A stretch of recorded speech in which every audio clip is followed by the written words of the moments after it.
Okay, hey guys, welcome back and welcome to another video. I'm going to bring back an oldie but a goodie. I've had a lot of people ask about this question because I did put this video up on my channel a few years ago, but it disappeared. Lately, it seems like anything that you're trying to tell people to help them with, everything seems to be disappearing. But never mind. So these are my top 5 ways to tell if someone's on meth crack. However you want to say it, whatever you want to think or use the word. But this is my top five ways. So this is look, there's plenty of different myths or sayings or what people believe or what people think, or there's so many different things out there or different information about it that this is only my 5. There's probably hundreds. These 5 here are 5 that were my issue. So when I tell you the top 5, these top 5 I know because I know a lot of people that have been on crack, and you're looking at the one of the biggest ones you'll ever see. So these were my top 5. Um, they're not going to be in order from 1 to 5. It's just how I think they are, or what I think they could be. It's just top 5. And there are people out there who watch my channel that I know have used meth in the past. Um, and I think that they would um, certainly trust and believe these 5 as well. I have written them down, so if you see me looking to my left hand side, it's because I've written them down, not because I don't know what they are or I don't remember. It's just my guideline. Since I've had my stroke, I have to write a lot more things down, otherwise I start talking and I start to forget. So here we go. This is not in any particular order, this is just the order that happens that I know of. So we're going to go through. Number 1 is change of mood, violent outbursts. What do we got? Mood swings and anxiety. So what I mean by those is a violent outburst. So if you're with your husband, your wife, your son, your daughter, your mother, your father, your friend, whoever it is, your cousin, whoever it is, and their mood swings change. Now let's forget about the point that we are on COVID right now, and COVID lockdown, and obviously anxiety and depression and not certain about how your life's going is happening at the moment because of lockdown and the restrictions we have on ourselves at the moment. So we didn't have any of that restrictions when I was on the stuff, or people I know on it. So maybe a few of these signs are a little bit to do with that as well. But please listen to these signs, and you know your family, you know your friends, you know them better than I do. So you'll know if any of these are hitting home, okay? So when I say changes in mood swings, like violent outbursts, I mean, like, if this is a person that normally can have a few beers with you and have a laugh and come to the party and have a drink, and they're normally quite loud and a little bit of a pain in the ass, but they're good fun, and they start with all of a sudden a violent outbursts come, then that's a sign something may be happening, or may not be happening, but it's a sign that something could be happening.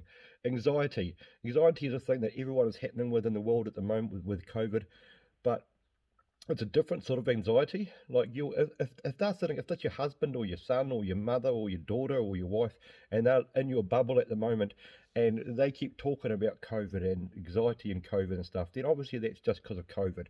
But if it's other things that are popping up, then that's a sign that something else isn't quite right. Mood swings.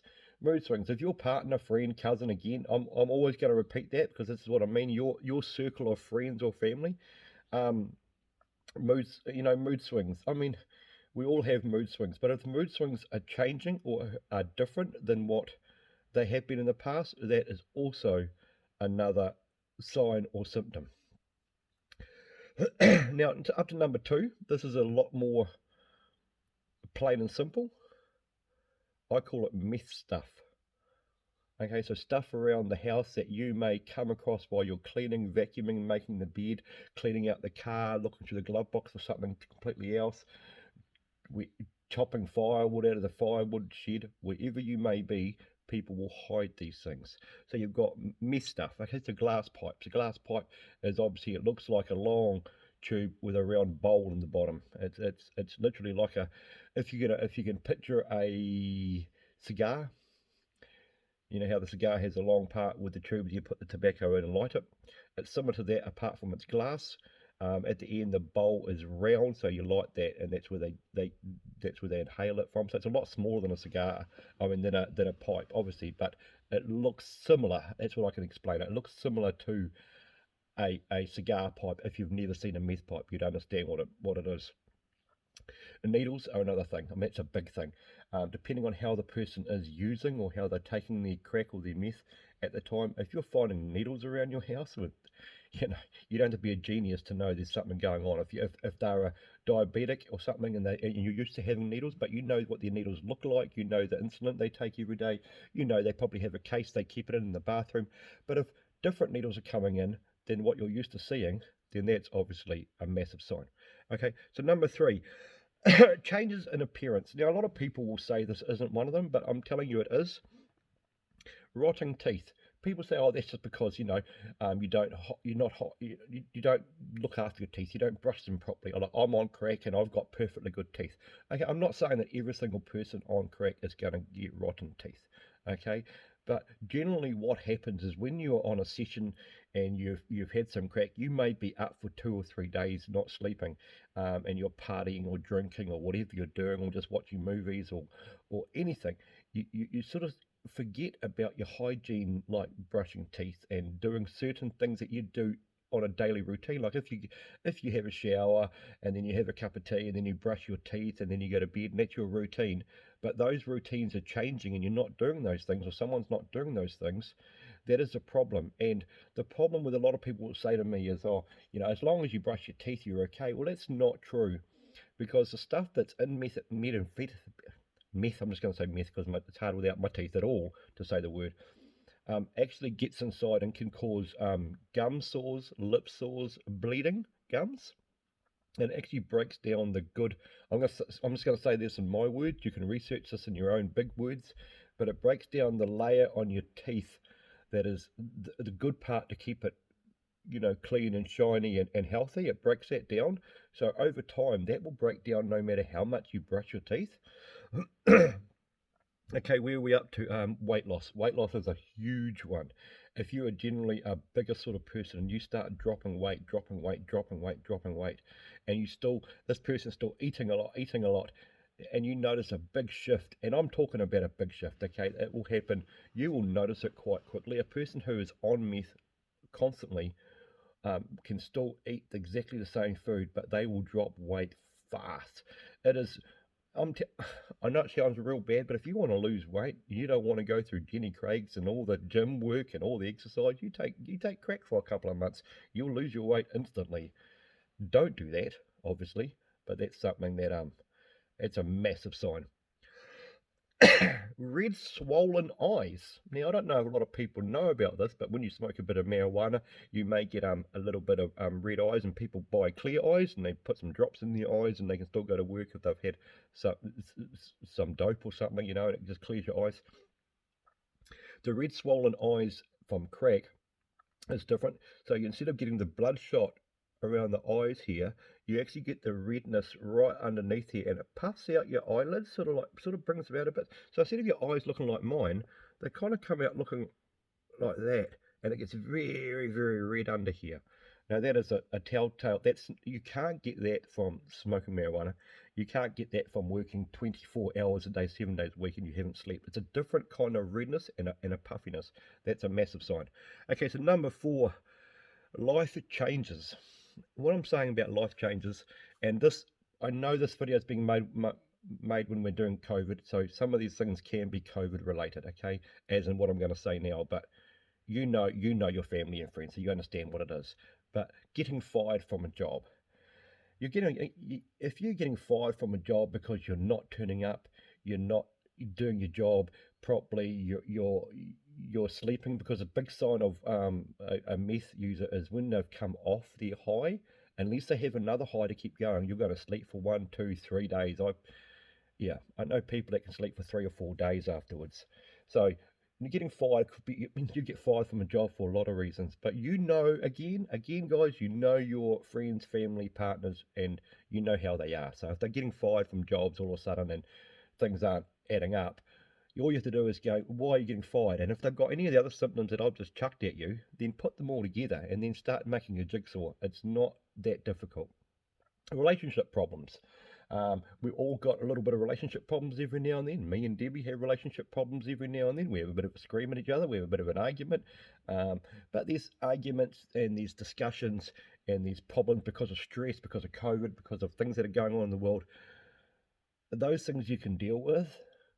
But relationship problems when it comes to crack is a totally different.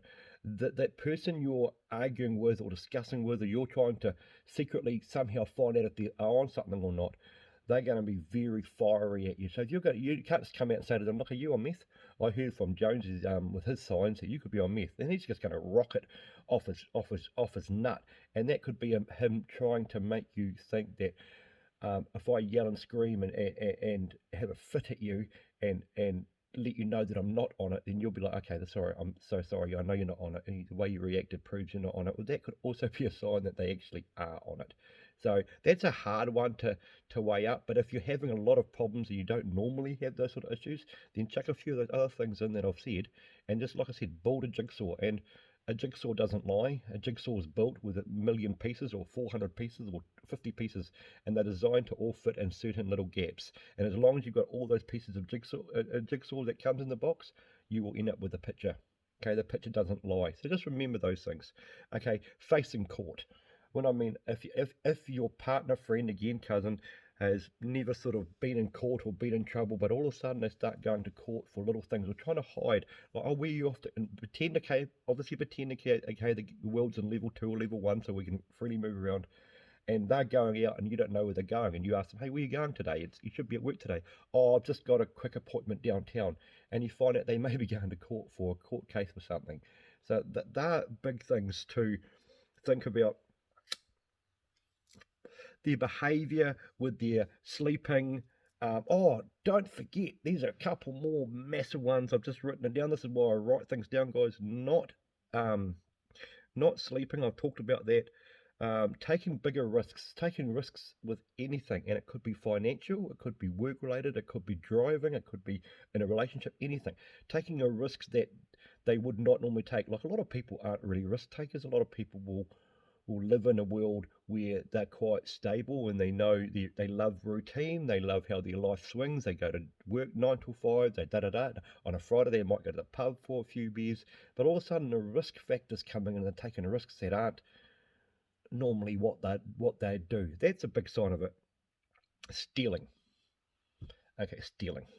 That is a massive sign of it. If you've got a person in your household that's never stolen before, but all of a sudden money starts going missing, ask them why. Ask them where it is. A lot of people, and I know this for a fact, a lot of couples will have joint bank accounts, and if you pay with a credit card or an FPOS card, it will come up on your statement, and you'll be able to see, oh, this person's been to McDonald's, this person went to the warehouse, this person went to farmers, they went to hunting and fishing, they bought da.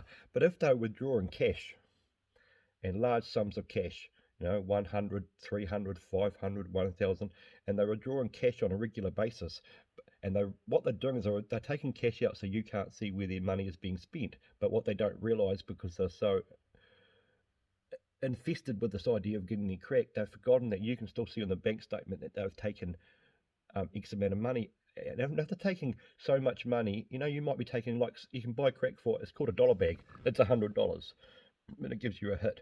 But if every week there's 100, 100, 100, 100, 100, 100, 100, 100 being taken out, and it's all by cash, and then they're starting to act a bit funny at home, and they're starting to lose weight, and they're starting to get a bit shitty, and they're not coming home at the right times,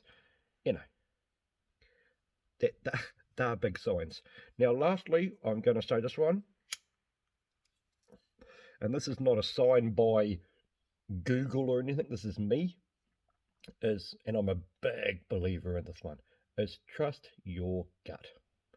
Normally, as human beings, we know if something's not right. The reason that a lot of people don't confront their loved ones or don't know is they don't want to believe. Yeah? So you don't want to believe that someone could be doing something because it's not like them.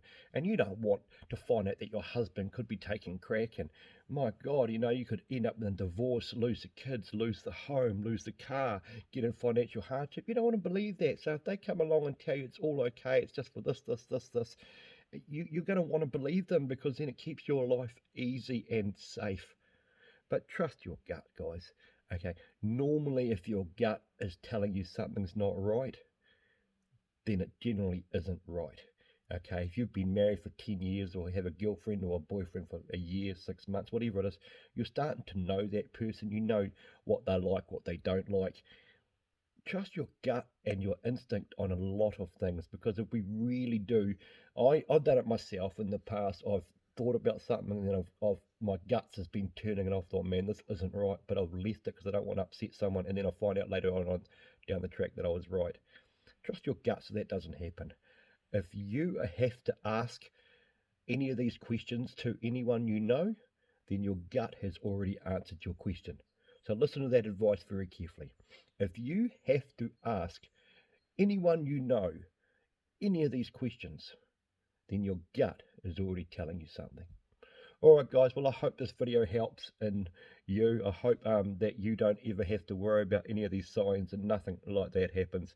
Especially at this time, we've got such uncertain times at the moment. People are doing whatever they can to cope, and I hope that we never have to experience, and you don't have to ever experience anything like this in your lives.